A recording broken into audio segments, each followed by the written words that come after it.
Buenos días a todos, bienvenidos a un nuevo vídeo de Escuela PCE. En este caso vamos a corregir este examen, vamos a realizar este examen de la convocatoria del curso académico 2020-2022 de la asignatura de Física, examen que se realizó el lunes 23 de mayo. Entonces vamos a ver la primera parte, la parte tipo test. El examen se estructura en una parte tipo test con 15 preguntas, de las cuales se deben escoger 10 de ellas como máximo, y cada pregunta correcta suma 0,5 puntos. Si es incorrecta, 0,15, y si no se responde, no. Es parte tipo test, tiene una puntuación máxima de 5 puntos.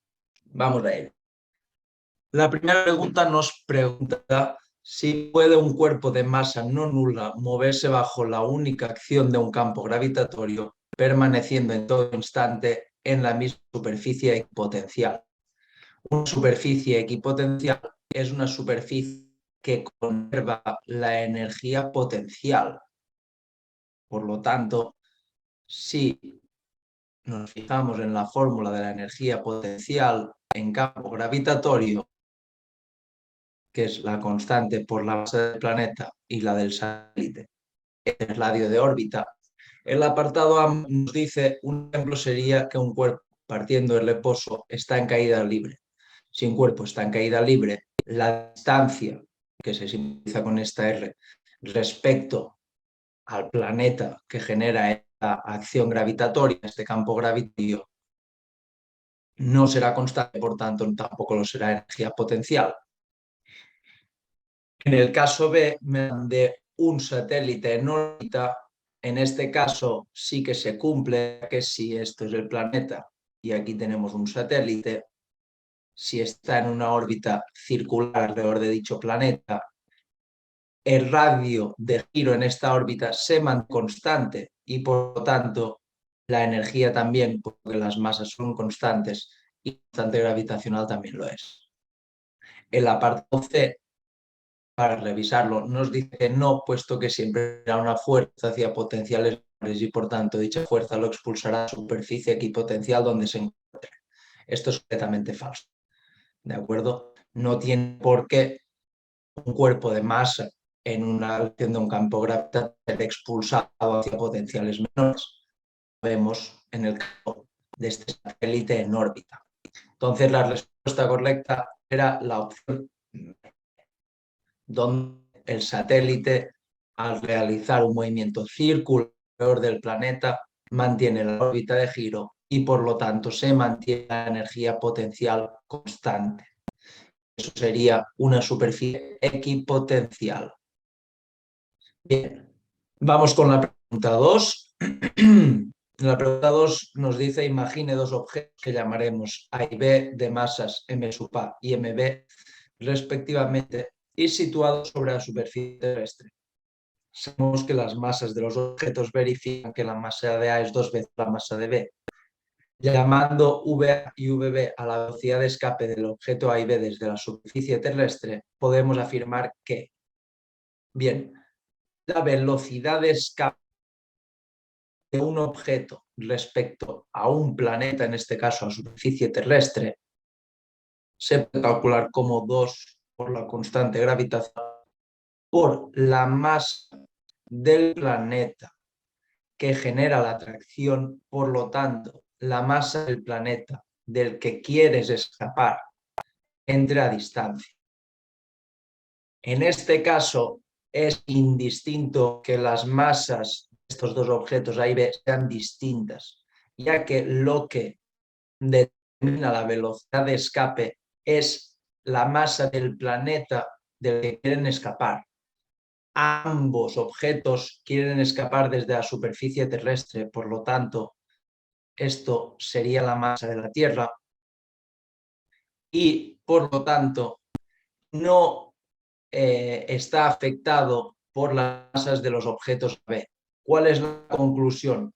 Que la velocidad de escape para ambas ambos objetos de la superficie terrestre, debido a que se encuentran a la misma distancia, ambos están sobre la superficie, se encuentran a la misma distancia del centro del planeta, en este caso Tierra, podemos afirmar que la opción correcta es la opción C.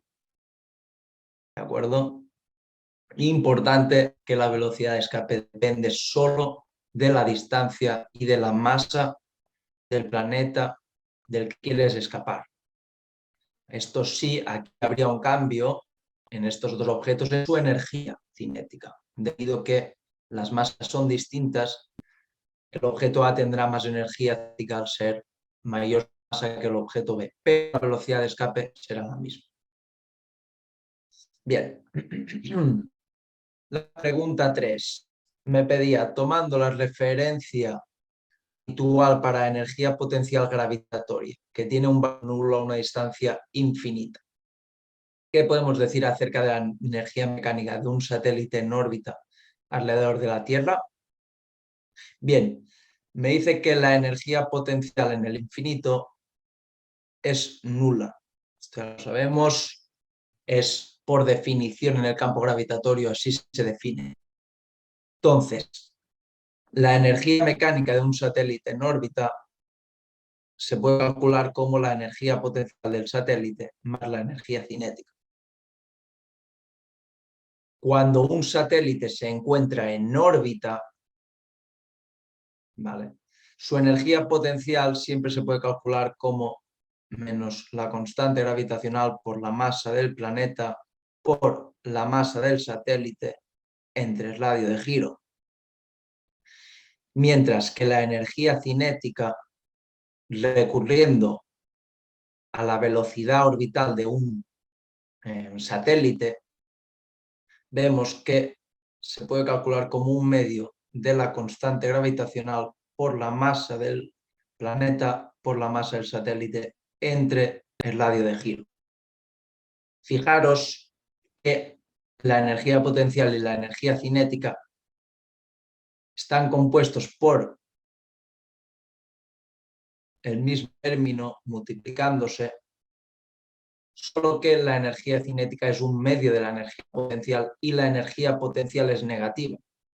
De manera que si esto lo aplico en la fórmula de la energía mecánica y lo sumo entre ambos, me queda que la energía mecánica será un medio de un satélite en órbita, por cierto, será un medio de la constante gravitacional, la masa del planeta por la masa del satélite entre el radio de giro.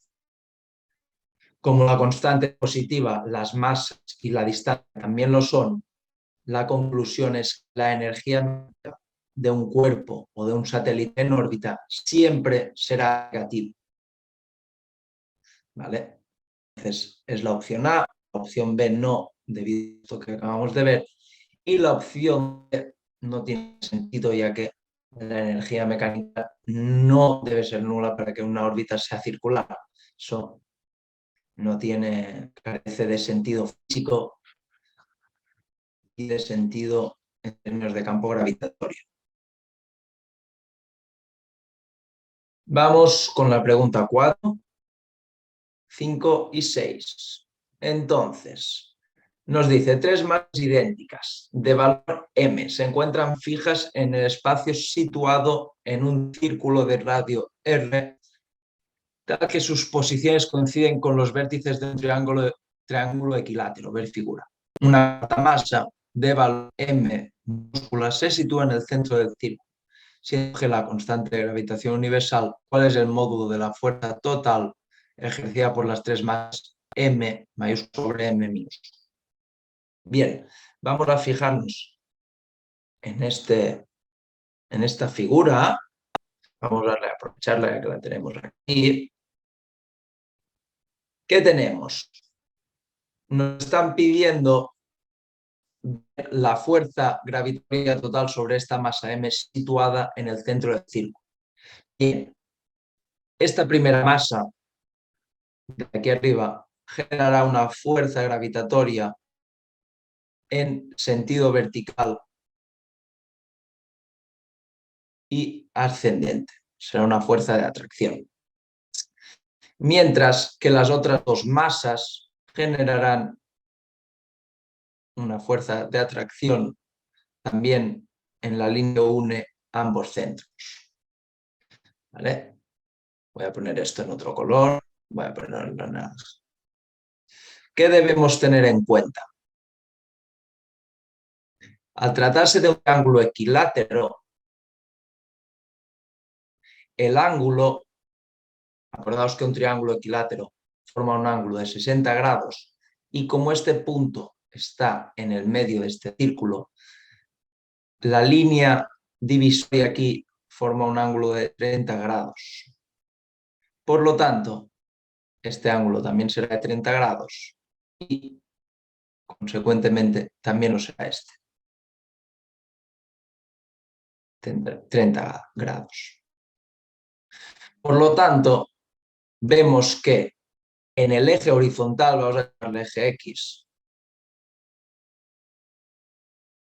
la fuerza que he pintado en rojo y la fuerza que he pintado en naranja, como en módulo serán la misma, ya que se encuentran, ambas masas se encuentran a la misma distancia de la masa central y tienen el mismo valor, estas dos masas de aquí tienen el mismo valor M mayúscula,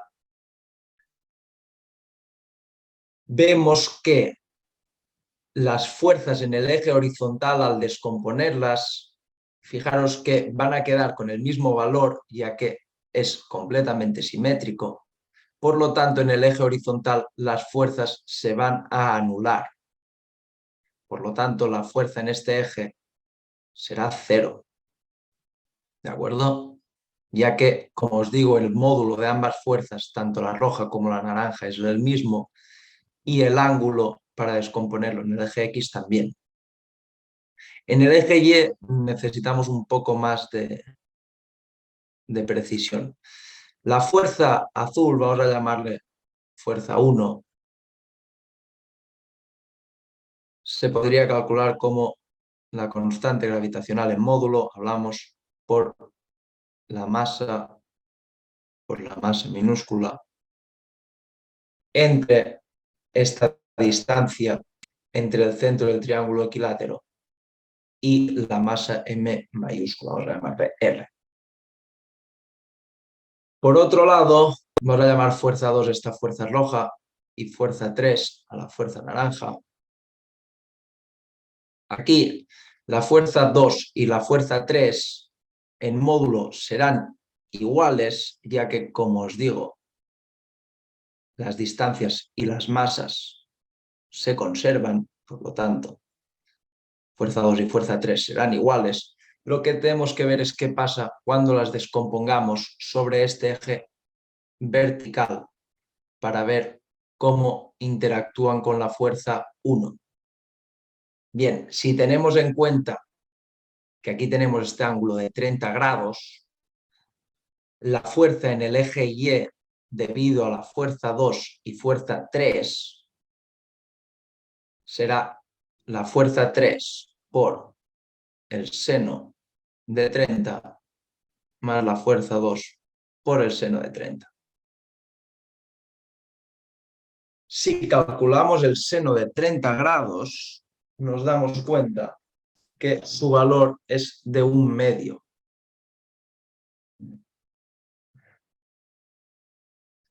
Su valor es de 1/2, de manera que tengo 1/2 de la fuerza 3 más 1/2 de la fuerza 2. Como hemos dicho, la fuerza 3 y la fuerza 2 es la misma, por lo tanto, esto es lo mismo que decir que en el eje Y es igual, pues lo podemos llamar a la fuerza 2. Y como hemos dicho, la fuerza 2 y la fuerza 3 también son igual a la fuerza 1. En módulo, las tres fuerzas son iguales. ¿Cuál es la conclusión? Que en el eje Y la fuerza total también se anula, también es 0. ¿De acuerdo? Entonces, la opción correcta sería la opción A. La fuerza total por las tres masas sobre M minúscula es 0. Bien, voy a borrar esto para poder seguir con el siguiente ejercicio. Aquí también. Es importante en este ejercicio darse cuenta que los módulos eran todos iguales, entonces se trataba de ver qué posimetrías y descomposiciones se anulaban todas las fuerzas entre ellas. Bien, problema 5. Se tiene un campo eléctrico constante E de 3 newtons coulomb en el eje horizontal I. Bueno, tenemos un campo eléctrico constante de 3 newtons coulomb, siendo I el vector unitario en el sentido positivo del eje X. Si colocamos una carga positiva Q igual a 2 coulombs en el seno de dicho campo, ¿qué fuerza ejercerá el campo sobre esta carga?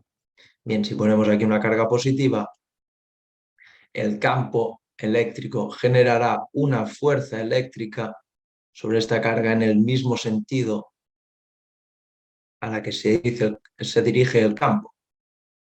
¿Vale? Por lo tanto, esta fuerza eléctrica también tendrá sentido I, que de hecho es la única opción, y la fuerza eléctrica se puede calcular como el valor del campo por el valor de la carga. Por lo tanto, será 3 newtons coulomb por 2 coulombs que tiene la carga, es decir, la fuerza eléctrica tendrá un módulo de 6 newtons y el eje horizontal y, por lo tanto, la opción correcta es la opción B.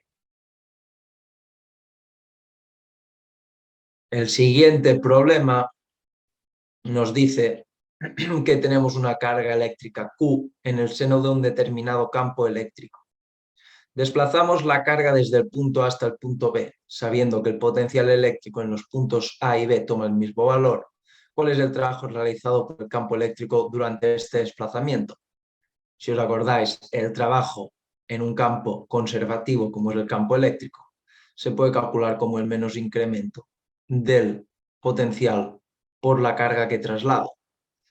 Si el incremento de potencial es cero, ya que los potenciales tienen el mismo valor en este desplazamiento, no hay una variación en el potencial, por lo tanto, podemos afirmar que el trabajo es nulo.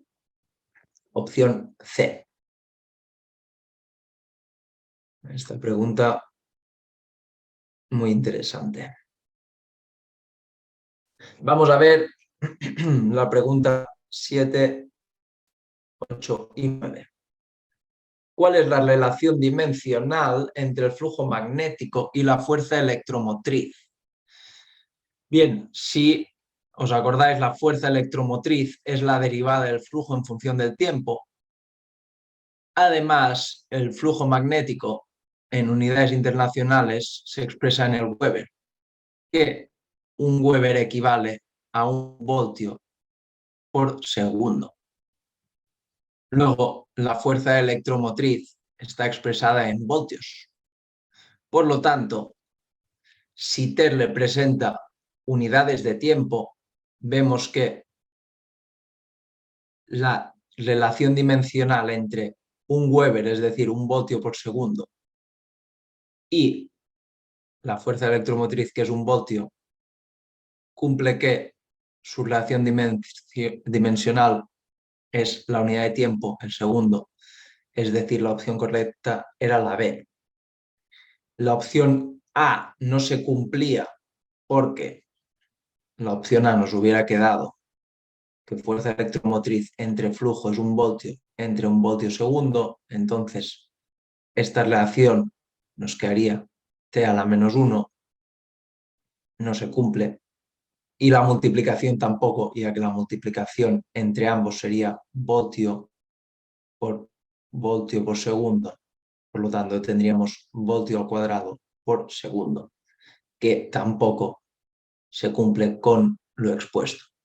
¿Vale? Vemos que la única opción correcta es la opción B.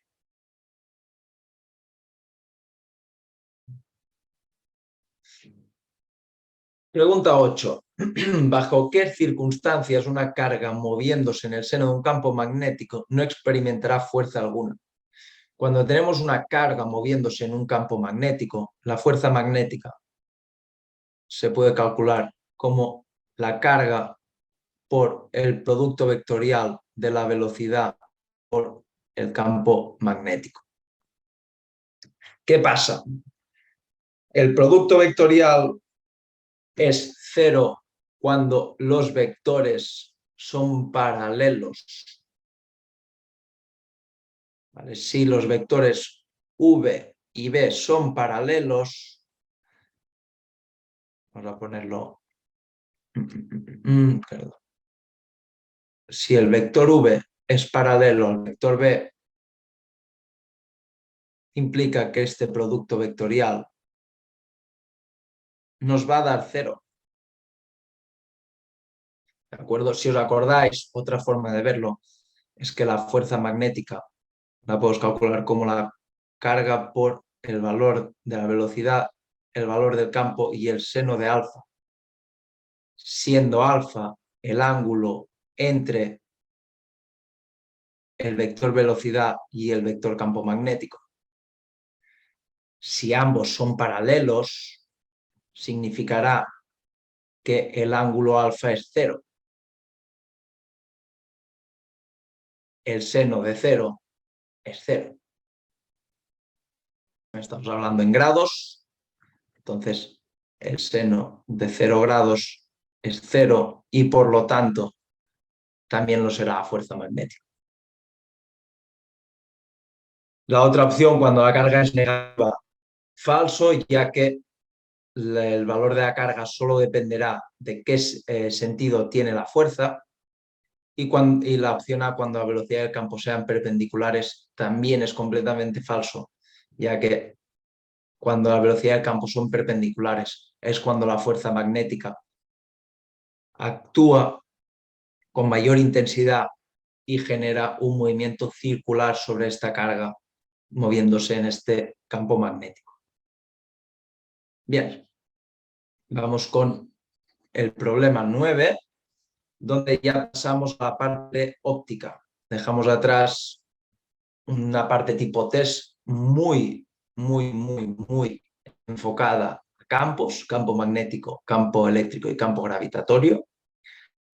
Y ahora pasamos a la parte final de este test, donde se enfoca un poco más en ondas, óptica y física moderna.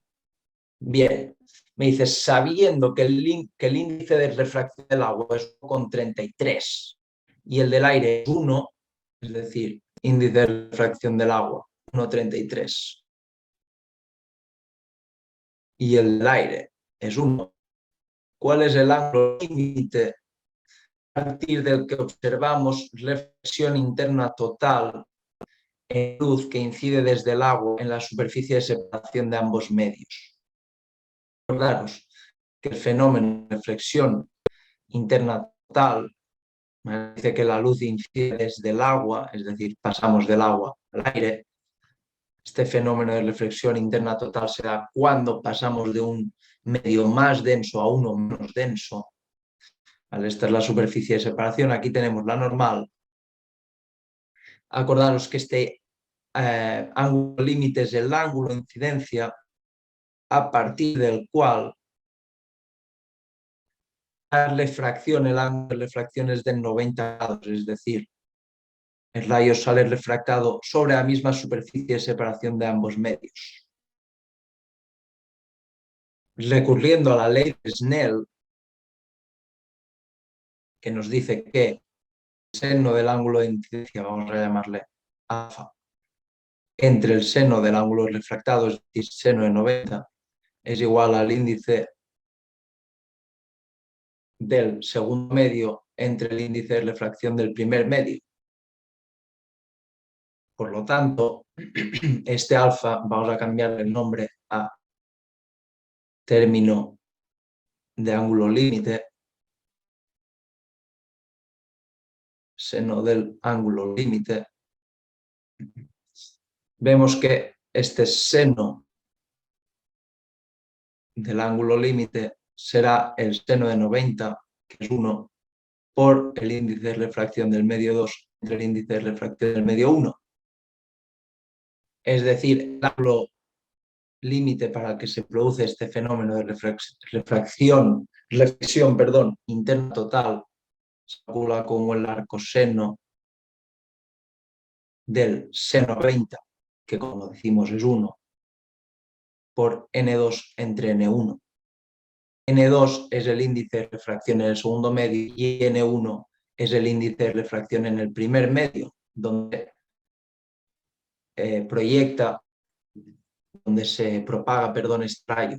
Por lo tanto, será el arcoseno del segundo medio, que es el aire, y tiene índice de refracción 1, entre el índice de refracción del primer medio, que es el agua, y nos han dicho que tiene índice de refracción 1,33.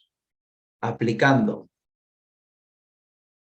este cálculo, nos queda que el ángulo para el que esto sucede es igual a 48,75 grados. Este será el ángulo límite de incidencia, que era la opción C. ¿Vale? Acordaos que este fenómeno de reflexión interna total solo se da cuando pasamos de un medio más denso como el agua a uno menos denso como el aire. Entonces, siguiendo con el ejercicio número 10, vamos a borrar esto para tener la pizarra bien limpia.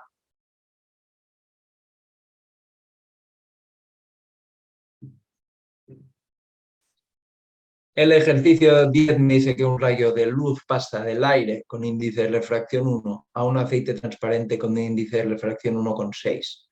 Si el ángulo de incidencia es de 30 grados, ¿cuál es el ángulo de refracción? Volvemos al mismo caso de antes. Tenemos superficie de separación de dos medios, aire y aceite, cada uno con su índice de refracción. Me dicen que incide un rayo formando un ángulo de 30 grados, siempre acordaros que si no me dicen lo contrario, hablamos de ángulos, de ángulos respecto a la recta normal a la superficie de separación de ambos medios. Una recta normal es una recta perpendicular, es decir, aquí forma 90 grados. Entonces, tenemos que volver a aplicar la ley de Snell, que nos dice que el seno del ángulo de incidencia entre el seno del ángulo refractado es igual al índice de refracción del medio 2 entre el índice de refracción del medio 1. ¿De acuerdo? Aquí tenemos, vamos a llamarle a este ángulo de refracción. Entonces, se trata de aislar este ángulo de refracción, que nos quedará que el seno del ángulo de refracción será el seno del ángulo de incidencia por el índice de refracción del medio 1, es decir, del aire, entre el índice de refracción del medio 2, que es el aceite. ¿Vale? Esto será N2 y esto será N1. Aplicando esto y sacando el arcoseno, me queda que el ángulo refractado será el arcoseno de seno de 30 por el índice de refracción del aire, que es 1, entre el de este aceite transparente, que es 1,6.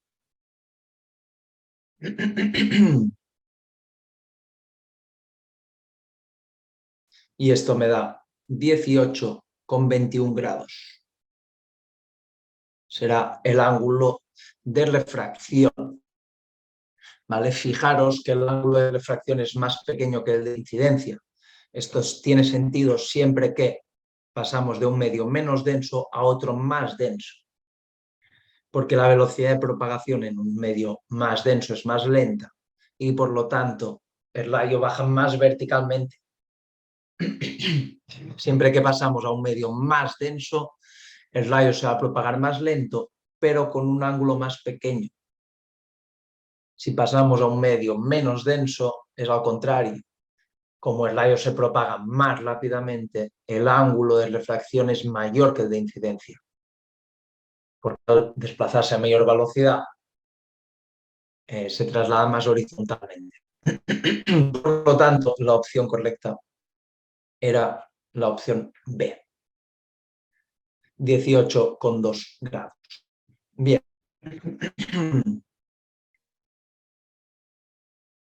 Vamos ahora a la pregunta 10.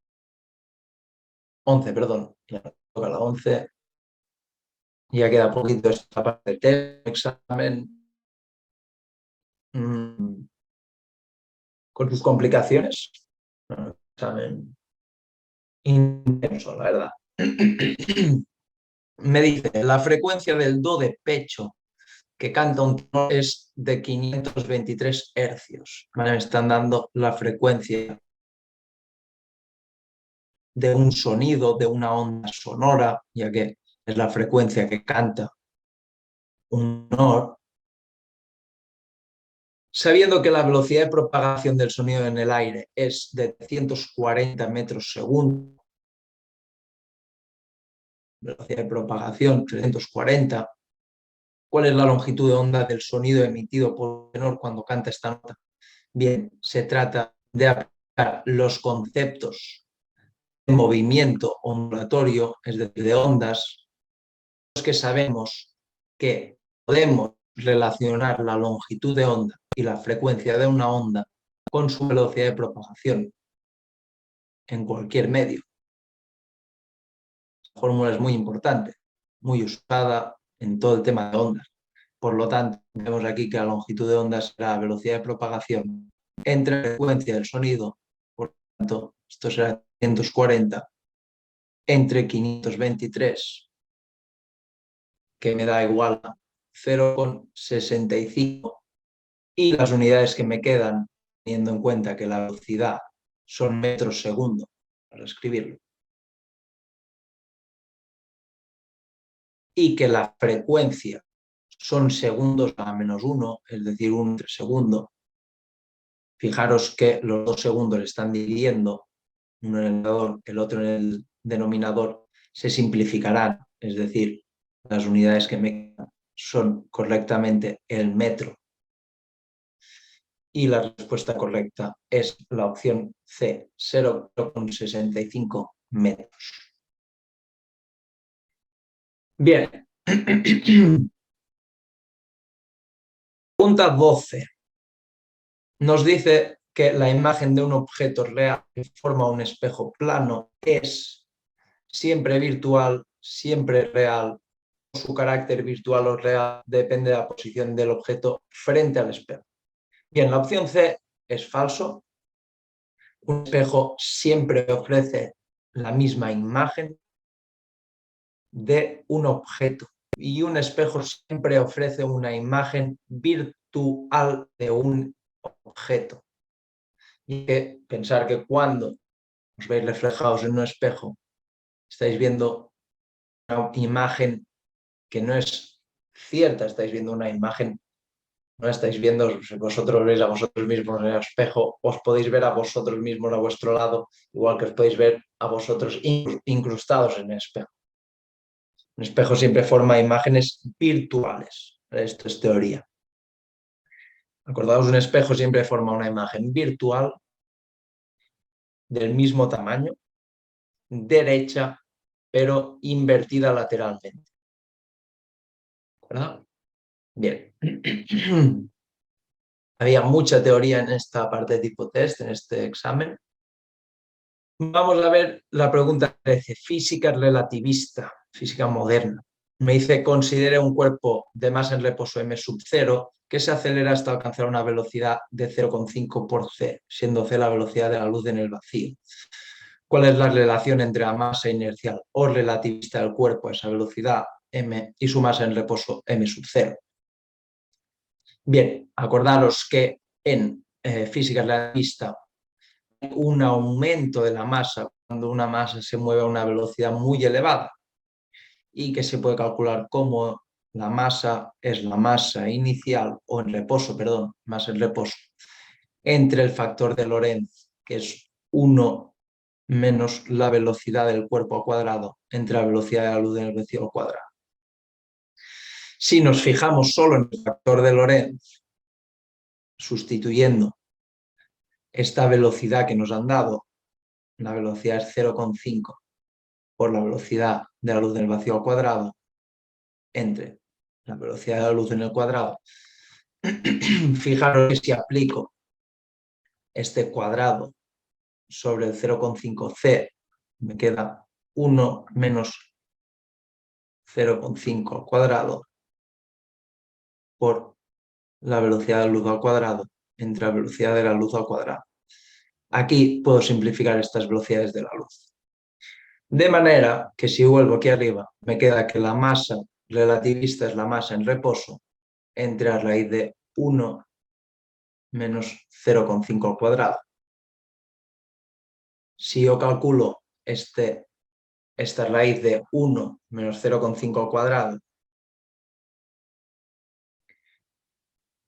me da que esto es 1,15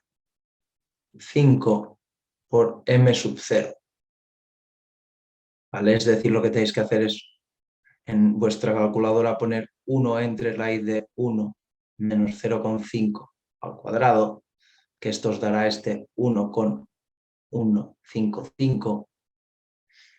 Y teniendo en cuenta que aquí tenemos la masa en reposo, me queda que la relación entre las masas es que la masa relativista será 1,155 veces la masa en reposo de este cuerpo. Por lo tanto, era esta opción B. Ya finalmente acabando con esta parte tipo test, vamos a ver la pregunta 14 y la pregunta 15, que es un poquito más corta. Bien, sabiendo que la constante de Planck, pregunta 14, es 6,63 por 10 a la menos 34 joules segundo, ¿cuál es la longitud de onda de Broglie asociada a un proyectil con una masa de 15 gramos que se dispara con una velocidad de 1000 metros segundo? Acordaos que la longitud de onda de Broglie, esto es física cuántica, se puede calcular, o bueno, es la constante de Planck entre la cantidad de movimiento de la partícula, es decir, la constante de Planck entre la masa de la partícula por la velocidad. Importante que siempre apliquéis las unidades en sistema internacional. La constante de Planck ya me la dan así, en sistema internacional, joules segundo. La masa me la dan en gramos, hay que pasarla a kilogramos, por lo tanto será 15 por 10 a la menos 3. Y la velocidad en metros segundo, cosa que es correcta. Si realizamos este cálculo, me da 4,42 por 10 a la menos 35 metros.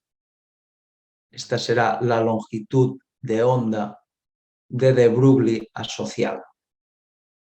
Por lo tanto, era la opción A. Finalmente, la pregunta 15 me pide que en el sistema internacional las unidades de la constante radioactiva, lambda, que determina la velocidad de desintegración de una muestra radiactiva, son, bien, la constante radioactiva en física nuclear siempre se expresa en segundos a la menos 1, ya que me dice la probabilidad que se desintegre, bueno, es el tiempo que tarda en desintegrarse una muestra, por lo tanto, esta constante me dice la probabilidad que una muestra radioactiva se desintegre en una unidad de tiempo. Por lo tanto, está asociada al segundo a menos 1. Hay varias formas de llegar a esto. También, si sabéis, tenéis en cuenta de un medio que es el periodo de semidesintegración, es decir, el tiempo que tarda una muestra a desintegrarse a la mitad. Esto se calcula como logaritmo de 2 entre la constante radioactiva. Por lo tanto, teniendo en cuenta que el periodo de semidesintegración es en segundos y que el logaritmo no tiene unidades, fijaros que la constante radioactiva me queda en segundos a la -1, no teniendo en cuenta este tiempo, segundos, me queda que la constante radioactiva está en segundos a la -1, que era la opción C. Bueno, espero que os haya servido de ayuda. Esta es la resolución de la parte tipo test. Como os comento, era una parte tipo test conceptual, necesitaba de aplicar conceptos teóricos, conceptos prácticos.